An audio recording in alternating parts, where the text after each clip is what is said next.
What is up, guys? Doc Redstone here with another Minecraft Redstone video for you guys, and today I have a special combination lock that I feel sorry if any poor sucker comes across it. So obviously you guys are thinking, well, this isn't anything special. It's a 3x2 button panel, and you just press the correct combination and it turns on your indicator lights up here. So as you can see, I'll give you the combination, and so right here would be the 5. So you press this, so you have 5, 3, 5, and obviously right now you're thinking, yeah, that wasn't anything special, but as you can see, these indicator lights aren't on at all, and these numbers are actually a count to when you have to press a button. So you actually press this top button first, count to 5, and press this bottom button. Now the counts are different depending, because I've actually done this a couple times and only I can actually get this to open because my count is a bit different than some other people's. Okay, so let's go ahead and try to get this combination lock unlocked and get these indicator lights up here turned on. So we'll go ahead and press this and wait for the piston.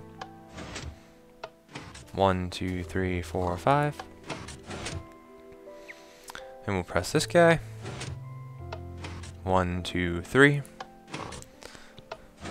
And then we'll press this guy right here. 1, 2, 3, 4, 5. And hope. And there you go. The indicator lights have turned on, indicating that the combination was correct. And if you want, you can go ahead and reset it with either of these buttons on the corners, and you just press it right here, and your indicator lights will turn off. Alright, so this terrible piece of work right here is the lock in its full glory, and despite the fact it looks huge, please remember that this actually does work on timed delays. So these repeaters are actually what's keeping track of that time before I have to press this button. Besides these repeaters in the middle, it's actually pretty simple. We have this circuit right over here, and then we have these two circuits right here. So I'm actually going to break this down into something a little bit smaller, and then we can check that out. Alright, so if you cut that beast down to size, you get something like this, which isn't as bad as it looks, considering, like I said earlier, this middle part right here is actually just delay, and isn't actually too bad, because obviously this is a timed clock.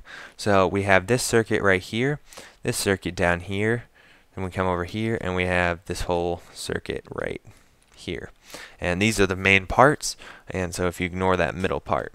So basically, one flaw that I saw with this design from the beginning was that two people could get on an SMP server and just spam these buttons, and obviously it doesn't matter how accurate the timing has to be, one of those times it's actually going to go through, and I didn't want that.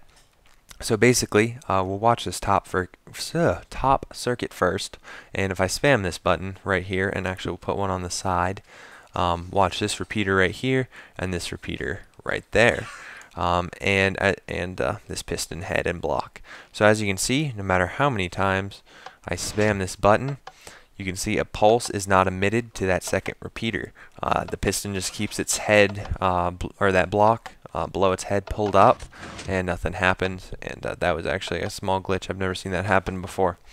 I actually might have missed pressing the button, but basically as soon as I continue spamming this, not one pulse is going to be let go. Now as soon as I stop spamming it, I'll go down and we'll get a pulse. That goes over here to this piston that goes down, which is just a simple AND gate.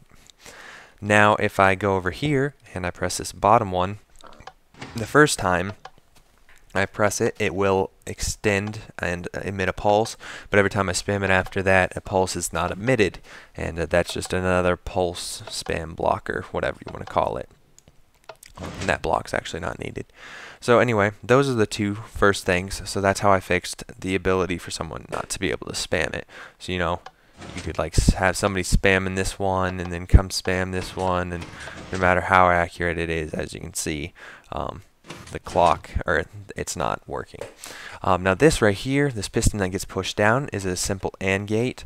So after the power comes here, it pushes this down, and if it's down, the repeater can push block into this power, and it can get pulled out here. Now this repeater then goes to this block, or this repeater goes to this redstone torch, which goes to this piston, which goes to this block, which provides power from here. And this is so power can go through here, and if it's accurate, it can push this block up and travel through. And I wanted to have a way where, oh, that good old phone. I wanted to have a way where this piston could actually retract and temporarily stop sending power through that just for a second.